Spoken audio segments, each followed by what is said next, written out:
एक मध्यवर्गीय परिवार के एक लड़के ने 10वीं की परीक्षा में 90% अंक प्राप्त किए। पिता ने मार्कशीट देखकर खुशी खुशी अपनी बीवी से कहा कि बना लीजिए मीठा दलिया, स्कूल की परीक्षा में आपके लाडले को 90% अंक मिले हैं। माँ किचन से दौड़ती हुई आई और खुशी खुशी बोली, मुझे भी दिखाइए, मुझे भी मेरे लाल का रिजल्ट देखना है। उसी बीच लड़का फटाक से बोला, बाबा उसी रिजल्ट क्या दिखा रहे हैं? क्या वह पढ़ लिख सकती है? वो तो अनपढ़ है। अश्रुपूर भरी आंखों को पल्लू से पोंछती हुई माँ दलिया बनाने चली गई। ये सब पिता ने देखा और कहा, हाँ बेटा, तूने बिल्कुल सही कहा। जब हमारी शादी हुई तो 3 महीने के अंदर ही तुम्हारी माँ गर्भवती हो गई। मैंने सोचा शादी के बाद ही कहीं घूमने नहीं गए, एक दूसरे को ठीक से समझे भी नहीं। चलो इस बार अबॉर्शन करवा कर आगे चांस लेते हैं।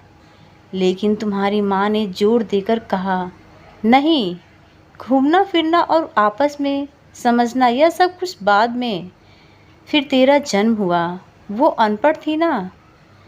जब तू गर्भ में था तो उसे दूध बिल्कुल पसंद नहीं था।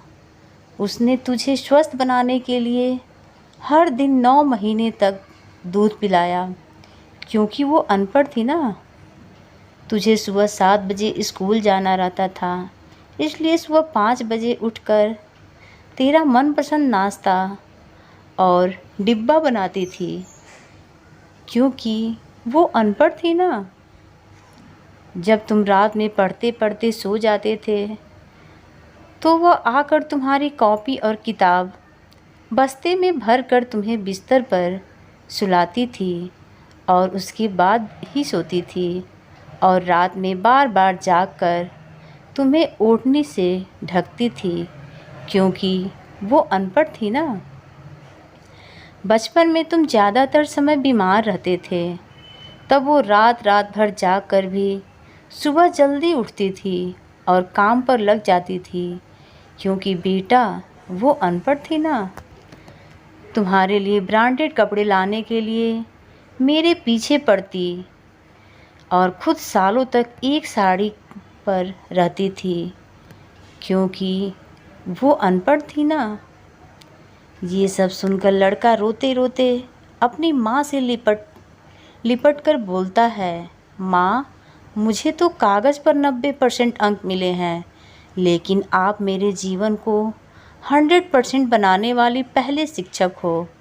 माँ, मैं आज भी अशिक्षित हूँ और आपके पास PhD के ऊपर भी उच्च डिग्री है, क्योंकि आज मैं अपनी माँ के अंदर छुपे हुए डॉक्टर, शिक्षक, वकील, ड्रेस डिज़ाइनर, बेस्ट कुक, इन सभी के दर्शन कर लिए। माँ, मुझे क्षमा कर दीजिए। बेटा, जो आपकी नज़र में पढ़े लिखे लोग हैं ना, वो सब पहले अपना स्वार्थ और मतलब देखते हैं, लेकिन आपकी माँ ने आज तक कभी नहीं देखा, क्योंकि अनपढ़ है।